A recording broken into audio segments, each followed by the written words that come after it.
Coaching centre में आपका स्वागत है।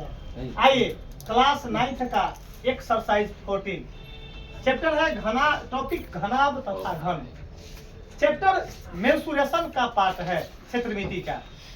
बहुत ही लाजवाब क्वेश्चन, बहुत ही तगड़ा क्वेश्चन। कंपटीशन का रीढ़ का हड्डी है, जिसको बैकबोन बोलते हैं। ये आपका कॉम्पिटिटिव क्वेश्चन है, जो हम कितना बार कंपटीशन में बैठ गए, ये क्वेश्चन आता ही आता है। अनेकों बार कंपटीशन में ये क्वेश्चन आया हुआ है। ये क्वेश्चन रीढ़ का हड्डी है, याद रखिएगा। तो कम से कम ये क्वेश्चन रीढ़ के हड्डी के साथ 10वां का मेन क्वेश्चन है, भी क्वेश्चन है 10th का। देखने में बाबूराम बोला कि सर जी दुनिया के सब आदमी को तेज कर दिए, हमरा पर आपका नजरे ना है। अब तो तोरा पर नजर हो रे भाई, तू खाली आंख फाड़ के आ कान खोल के ध्यान दे के सुनो, मैं तो तोरा खोपड़ी में घुसा देंगे, हर हाल में घुसा देंगे।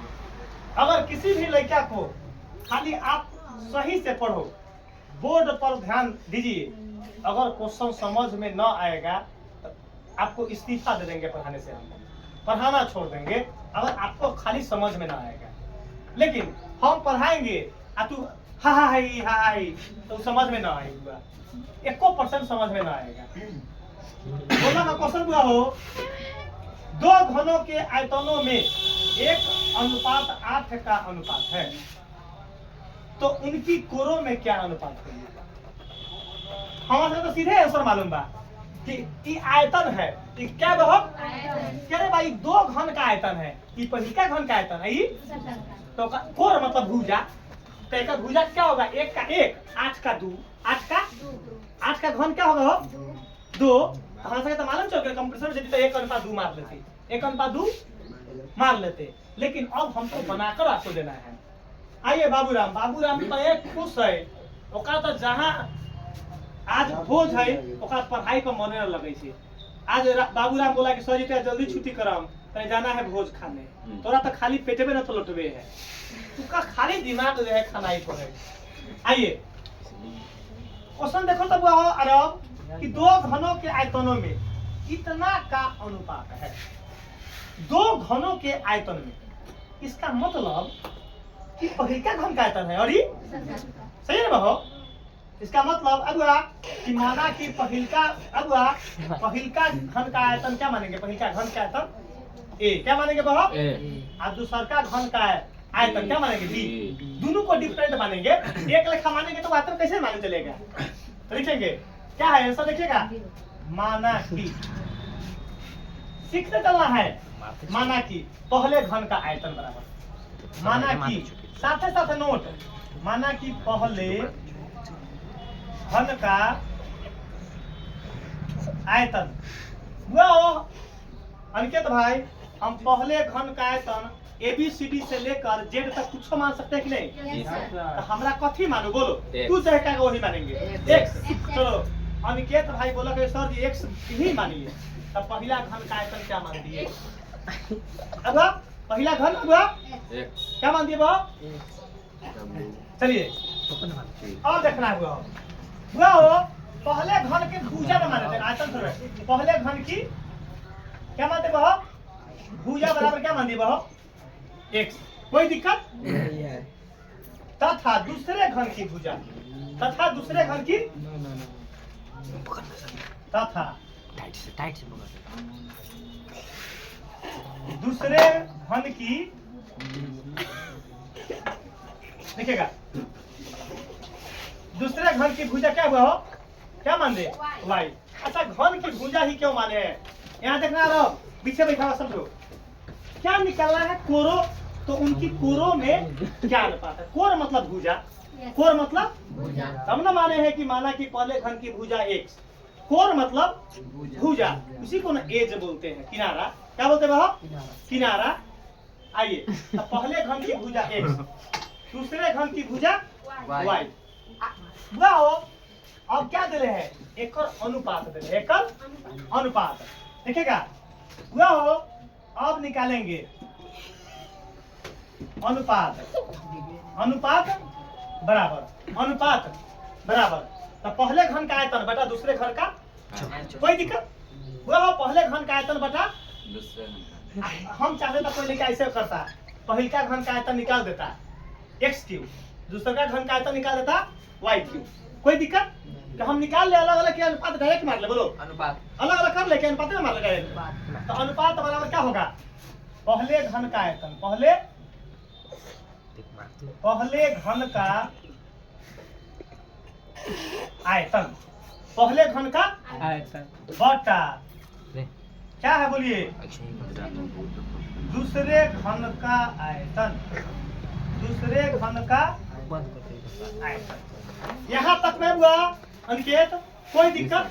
देखो अनुपात बोले तो पहिलका घन के आयतन हो और बटा में दूसरा घन का आयतन।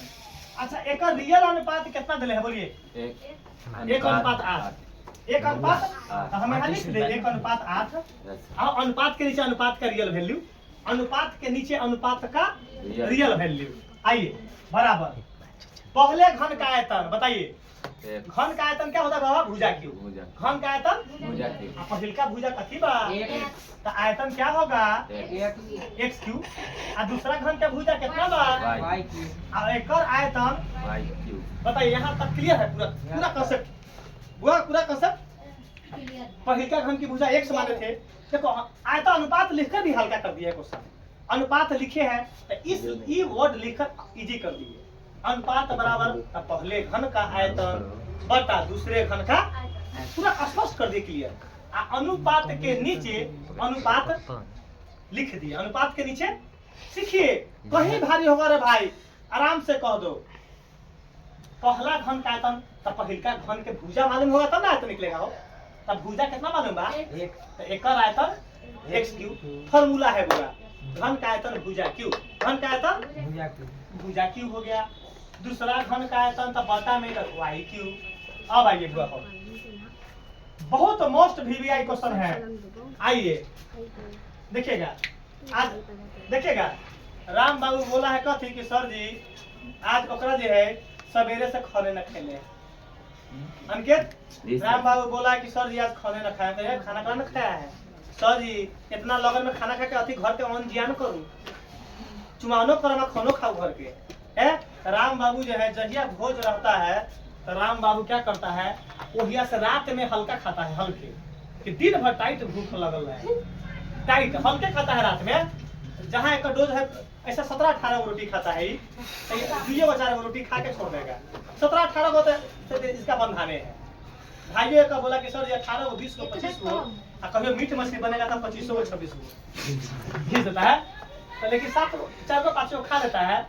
आज एक टाइट भूख लगल है, जता जाएगा लगातार 1 घंटा टेबल पर ना बैठता है, कुर्सी पर सिंगल लगातार खाइत रह। हमें टेबल पर बैठते तो बेइज्जत दोनों हो जाते हैं।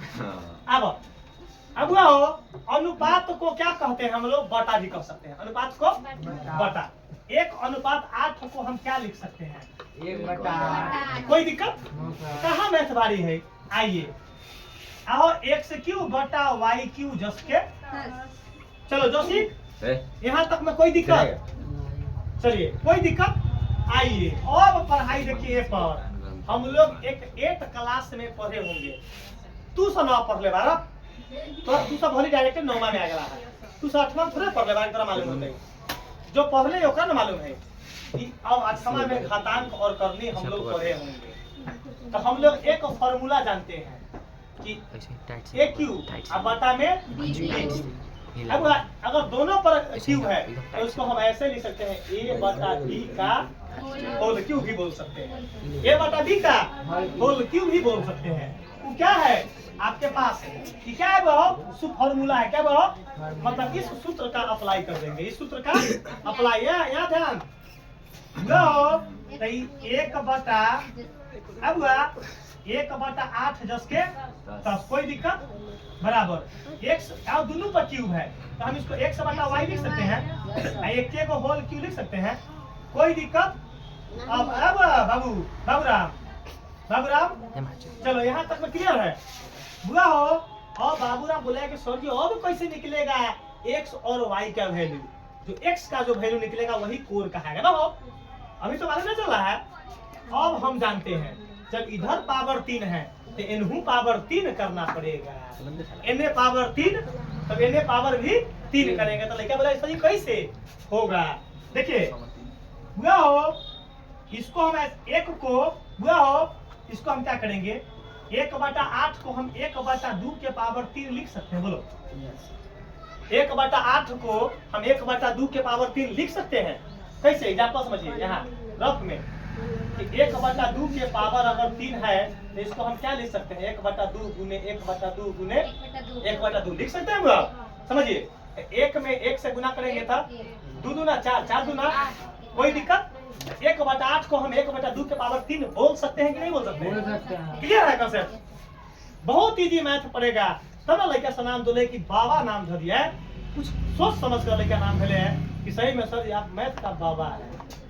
यहाँ जो ना समझा दुर्भाग्य है, जीवन में एग्रीमेंट कर देंगे इस जगह साइन, तो भविष्य में कहीं ना सीख पाएगा। जो बाबा लंगा और मैथ ना सीखा भविष्य में कहीं ट्यूशन में ना सीख पाएगा। सरापने का बात नहीं है, सर मास्टर कहीं सरापा ले अब मास्टर कहीं सरापते कभी, मतलब यहाँ क्या है कि इससे बेहतर कंसेप्ट कहीं ना मिल पाएगा। क्या है, संकट मोचक बच्चा का यहाँ मानल जाली बाबा सर जी को, कि जो लड़का जन्म लेता है उसको भी मैथ सिखाने का पावर बाबा में है, उसको भी सिखा दिया जाता है। आइए इधर x/y के पावर 3 जस के पावर 3 से पावर 3 क्या हो गया, कट गया। अब बच्चा क्या 1/2 इधर x/y। सेकेंड स्टेप में यहाँ देखेंगे एक लाइन में सेकेंड स्टेप देखेगा। अब आंसर एक कगार पे पहुंच गए। यहाँ देखिए ऊपर इक्वल है, x का वैल्यू कितना हो गया यहाँ तकेगा, x का आंसर 1 हो गया, x का आंसर 1। अब बताइए y का आंसर कितना आ गया 2। अब यही ना हम माने थे पहले घन की भुजा x, तो x का आंसर क्या निकल गया 1 और 2, तो उसका अनुपात कितना निकलेगा 1/2। यही उनका कोरों का अनुपात है।